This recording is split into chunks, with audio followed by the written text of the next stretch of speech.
Welcome back everyone to the People's University. Now today's video is going to be a good one. It's going to be over authority. Now why authority? Because for some reason people seem to think that in most areas of their lives authority works a certain way, but in government it works a different way, almost backwards. And so let me give you some examples just so we can see that it really isn't any different, but people think it is. So first one happens to be a business environment. So at a company, you have a board, and the board elects a CEO. Then under the CEO, you have the chief officers, you have vice presidents, you have directors, managers, supervisors. Now the structure of the authority is like a triangle, right? At the very top, you have the highest authority, which happens to be the CEO, and then at the bottom is probably the supervisor and getting down to the employee. Now the supervisor has a very limited amount of authority that's granted to them, and the employee basically has none, right? But in that instance, would you ever think that you would see a supervisor or an employee turn around to the CEO and say, hey, we need you to be here by 6 a.m. You can't leave before 6 p.m. And every Monday, I want to see a status report on my desk by 9 p.m. Now, I don't know about you, but I wouldn't even attempt it. Now, let's look at your home life. And in your home life, you're the parents. You create your children. So you have full authority over your children. Now, let me give you an example. If you and your spouse wanted to go out on a date, and you provide your oldest with authority and permissions to watch over the kids as you're gone. That means you've delegated authority to them. And you told them, make sure all the kids eat their dinner. Make sure, or if they do eat all their dinner, they can have a dessert. If they don't eat their dinner, no dessert. Make sure they clean up their place, wash the dishes, take a shower, and be in bed by 9 p.m. Right? Now you've given and delegated certain authorities, certain duties to the oldest, and you're leaving, right? And then when you come back, that oldest goes back to being a child, and you resume having the full authority. That's typically how it works, right? You never see that child turn around and say, hey, mom and dad, I expect you to be home by 6 p.m.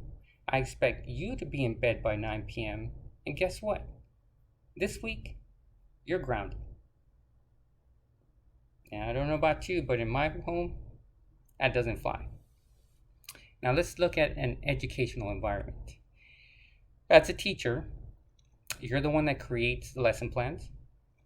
You're the one that assigns the lesson plans. You pick it up, you grade it. You can grade it as you wish, and you can assign more homework to those who maybe aren't completing their work on time. Maybe you can provide them with some disciplinary actions if they're acting up, such as please be here after school for 30 minutes or an hour. You're going to be cleaning up around here, or just sit there not doing anything. I really don't know what they do now. But regardless, you can enforce disciplinary action. You can send notes home to the parents and say, hey, your kid is not doing certain things properly, or they're not being respectful, or whatever. But when you have to be out as a teacher and you get a substitute to come in, the substitute doesn't have much authority. All they can do is grab the lesson plans from the teacher, provide the assignments, pick up any assignments, and keep them for the teacher to grade. And if the kids are acting up, they go outside, find a teacher, bring that teacher in, and that teacher is the one that scolds the children or yells at them or disciplines them in some way. But the substitute can't do it because they have very limited authority. So in government, it's the same way. If the people created the constitutions, and within the constitutions the people created government, and then they delegated high powers to government, well then, that means they have lesser authority than you as the people who created their positions. But they don't see it that way. For some reason, we've been taught that they are leaders, they have full authority, and we need to beg and ask them, please do this. Let's elect somebody else who's going to help us, and hopefully they help us. But they never keep each other accountable. Why? Because it was always the people's responsibility to keep them accountable. But if we don't know how authority works, how can we do that? Now let's look at actual law. Let's look at the proof in the pudding so that what I said can be proven.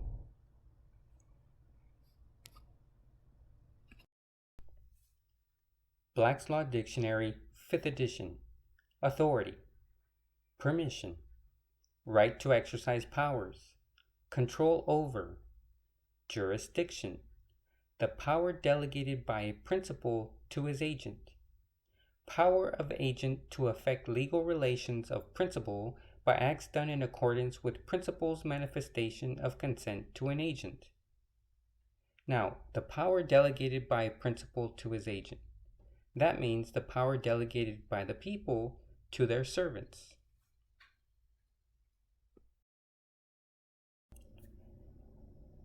Let's see what the Maxims of Law says about authority and power.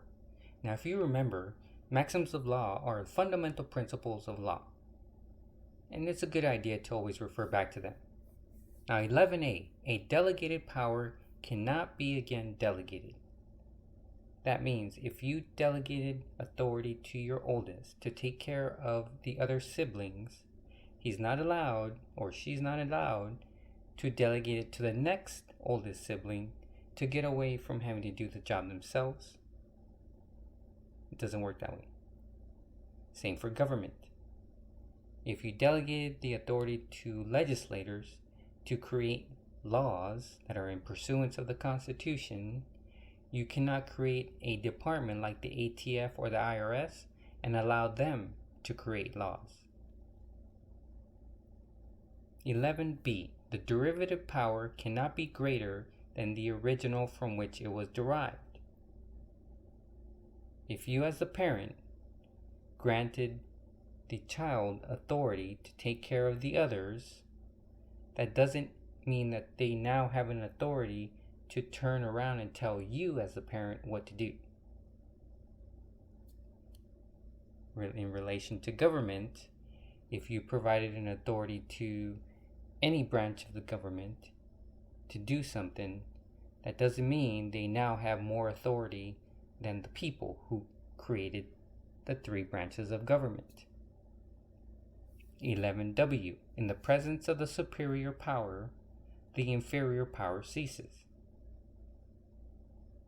When the parents left the house, they left the oldest in charge. When the parents came back to the house, they're still the parents, they still have all the authority, and now the oldest child resumes no authority and goes back to just being a sibling. In government, it is the same.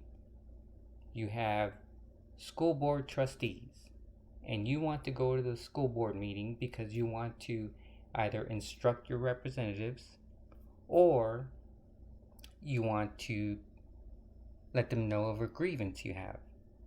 And you arrive and they tell you you only have 2 minutes to speak, and they're not going to speak to you. They're going to allow you to speak, but they're not going to reply back to you. Well, when I walk in that meeting, the people who created their positions and gave them authority have all the authority at that moment, and their power ceases. So that means, yes, we can speak past the 2 minutes. Yes, we can instruct you because that is what we're supposed to do. And yes, we can provide you with our grievance, and we expect a discussion so that you can address those grievances.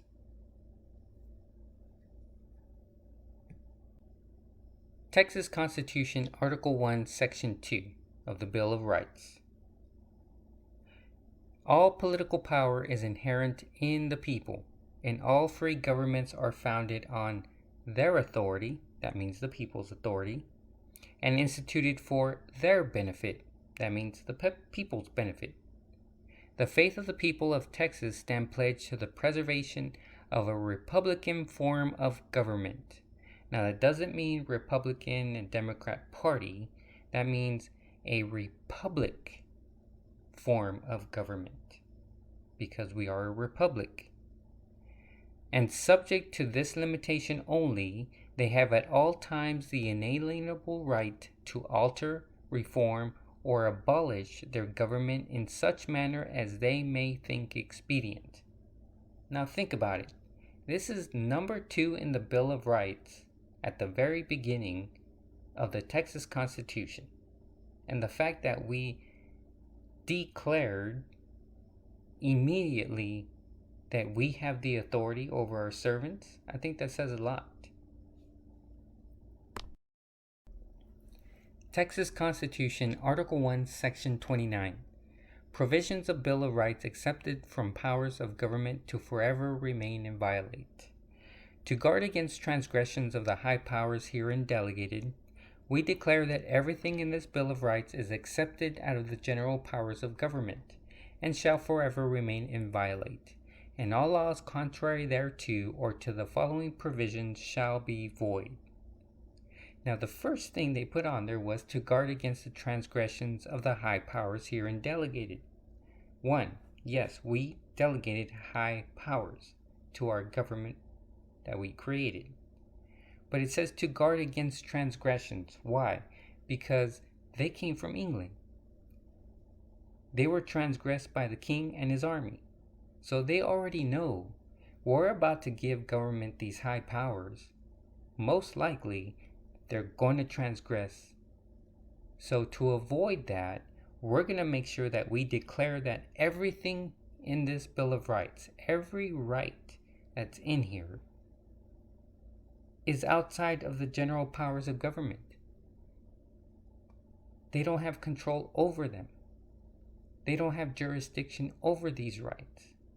And that shall forever remain inviolate. That's indefinite. They should never be violated. And if there's any laws contrary thereto, that means it's understood legislators are going to write laws that are contrary to this. It shall be void. That means we the people can declare that they are void, because if they write any law that goes against these rights, we don't have to follow.